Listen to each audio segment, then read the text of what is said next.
Kishoreganj press ক্লাবের উদ্যোগে বিএনপির চেয়ারপারসন ও সাবেক প্রধানমন্ত্রী বেগম খালেদা জিয়ার রোগমুক্তি কামনায় অনুষ্ঠিত হল বিশেষ দোয়া মাহফিল। মঙ্গলবার বাদ মাগরিব প্রেসক্লাব মিলনায়তনে আয়োজিত এ মাহফিলে দেশজুড়ে শান্তি, স্থিতিশীলতা ও গণতান্ত্রিক পরিবেশ ফিরে আসার প্রার্থনা করা হয়। একই সঙ্গে শহীদ প্রেসিডেন্ট জিয়াউর রহমান, আরাফাত রহমান কোকো সহ প্রয়াত পরিবারের সদস্যদের রুহের মাগফিরাত কামনা করা হয়। মোনাজাত পরিচালনা করেন আকরাবাজার জামে মসজিদের পেশ ইমাম মাওলানা আসাদ বিন আব্দুর রাজ্জাক ভুইয়া।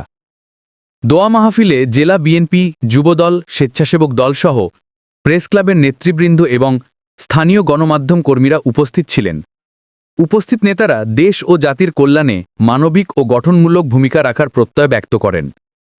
শাহিনুর ইসলাম শাহিন, কিশোরগঞ্জ। প্রবাহ নিউজ 24। প্রবাহিত হোক তথ্য, উন্মোচিত হোক সত্য। এই পর্যায়ে হুজুরের কথা বলে তারপর উনি পালাইছে, আর ওনার জন্য যখন দেশ থেকে পালাইছে তখন দেশের মানুষ আনন্দ মিছিল করছে। আর আজকে একই কর্মের কর্মী ছিলেন, উনিও প্রধানমন্ত্রী, উনিও প্রধানমন্ত্রী।